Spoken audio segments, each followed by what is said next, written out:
Every country on earth at the moment is reforming public education. There are two reasons for it. The first of them is economic. People are trying to work out, how do we educate our children to take their place in the economies of the 21st century? How do we do that? Given that we can't anticipate what the economy will look like at the end of next week, as the recent turmoil is demonstrating. How do we do that? The second, though, is cultural.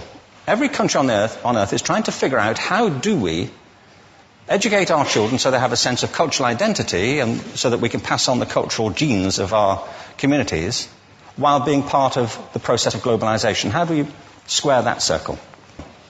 The problem is they're trying to meet the future by doing what they did in the past. And on the way, they're alienating millions of kids who don't see any purpose in going to school. When we went to school, we were kept there with a story, which was if you worked hard and did well and got a college degree, you would have a job. Our kids don't believe that. And they're right not to, by the way. You're better having a degree than not, but it's not a guarantee anymore. And particularly not if the route to it marginalizes most of the things that you think are important about yourself. Some people say we have to raise standards as if this is a breakthrough. You know, like, really, yes, we should. Why would you lower them? You know, I mean, I haven't come across an argument that persuades me of lowering them. But raising them, of course we should raise them. The problem is that the current system of education was designed and conceived and structured for a different age. It was conceived in the intellectual culture of the Enlightenment and in the economic circumstances of the Industrial Revolution.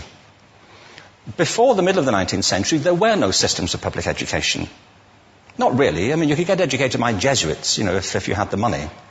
But public education, paid for from taxation, compulsory to everybody and free at the point of delivery, that was a revolutionary idea. And many people objected to it. They said it's not possible for many street kids, working class children, to benefit from public education. They're incapable of learning to read and write, and why are we spending time on this?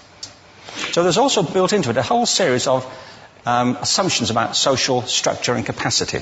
It was driven by an economic imperative of the time, but running right through it was an intellectual model of the mind, which was essentially the Enlightenment view of intelligence. That real intelligence consists in the capacity for a certain type of deductive reasoning and a knowledge of the classics originally, what we come to think of as academic ability. And this is deep in the gene pool of public education, that there are really two types of people, academic and non-academic, smart people and non-smart people. And the consequence of that is that many brilliant people think they're not, because they've been judged against this particular view of the mind. So we have twin pillars, economic and intellectual. And my view is that this model has caused chaos in many people's lives. It's been great for some. There have been people who have benefited wonderfully from it. But most people have not. Instead, they suffer this. This is the modern epidemic, and it's as misplaced and it's as fictitious. This is the plague of ADHD. Now, this is a map of the incidence of ADHD in America, or prescriptions for ADHD. Don't mistake me here. I don't mean to say there is no such thing as attention deficit disorder. I'm not qualified to say if there is such a thing. I know that a great majority of psychologists and paediatricians think there is such a thing. But it's still a matter of debate. What I do know for a fact is it's not an epidemic. These kids are being medicated as routinely as we had our tonsils taken out. And on the same whimsical basis, and for the same reason, medical fashion. Our children are living in the most intensely stimulating period in the history of the earth. They're being besieged with information and calls for their attention from every platform, computers, from iPhones, from advertising audience, from hundreds of television channels. And we're penalizing them now for getting distracted. From what? You know, boring stuff. At school, for the most part. It seems to me it's not a coincidence totally that the incidence of ADHD has risen in parallel with the growth of standardized testing. Now, these kids are being given Ritalin and Adderall and all manner of things, often quite dangerous drugs, to get them focused and calm them down. But according to this, attention deficit disorder increases as you travel east across the country. People start losing interest in Oklahoma.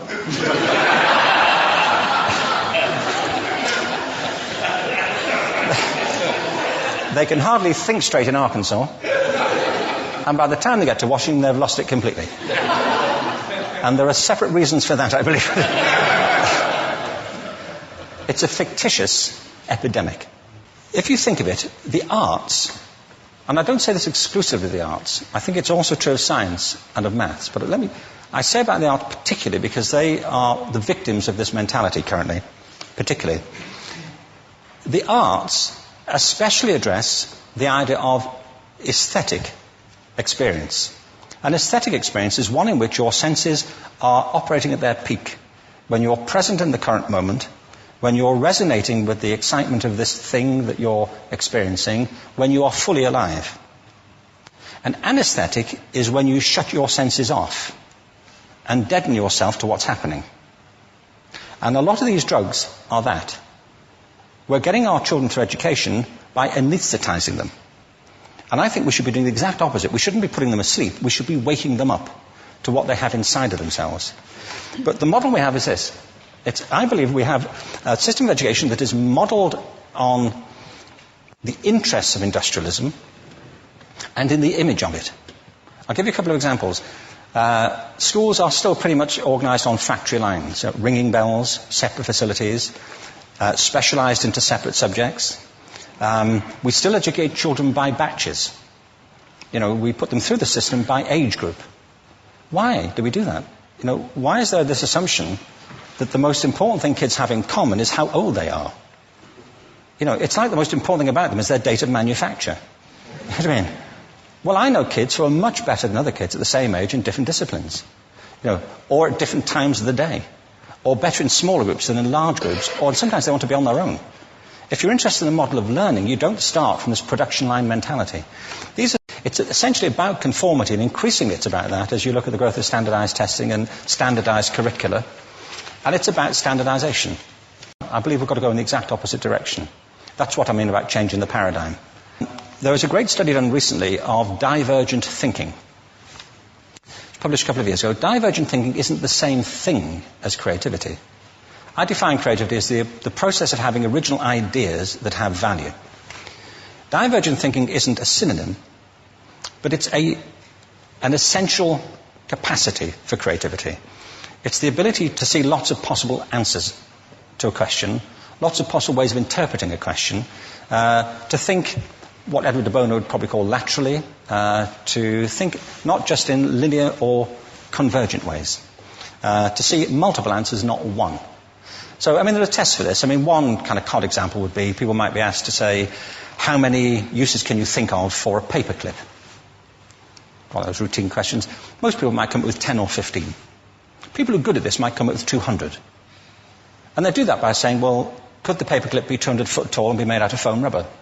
Does it have to be a paperclip as we know it, Jim? Now, there are tests for this, and they gave them to 1,500 people. This is in a book called Breakpoint and Beyond. And on the protocol of the test, if you scored above a certain level, you'd be considered to be a genius at divergent thinking. Okay? So my question to you is, what percentage of the people tested, of the 1,500, scored at genius level for divergent thinking? Now, you need to know one more thing about them. These were kindergarten children. So what do you think? What percentage at genius level? 80. 80, okay. 98%. Now, the thing about this was it was a longitudinal study. So they retested the same children 5 years later, ages of 8 to 10. What do you think? 50? They retested them again 5 years later, ages 13 to 15. You can see a trend here, can't you? Now, this tells an interesting story, because you could have imagined it going the other way, couldn't you? You start off not being very good, but you get better as you get older. But this shows two things. One is we all have this capacity, and two, it mostly deteriorates. Now, a lot of things have happened to these kids as they've grown up. A lot. But one of the most important things that happened to them, I'm convinced, is that by now they've become educated.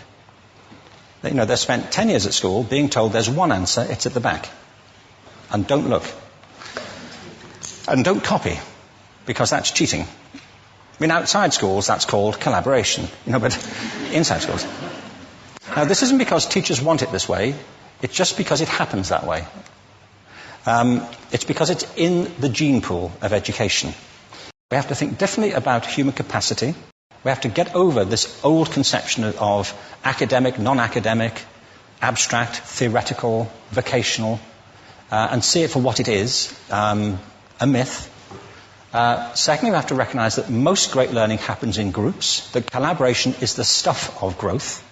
If we atomise people and separate them and judge them separately, we form a kind of disjunction between them and their natural learning environment. And thirdly, it's crucially about the culture of our institutions, the habits of the institution and the habitats that they occupy.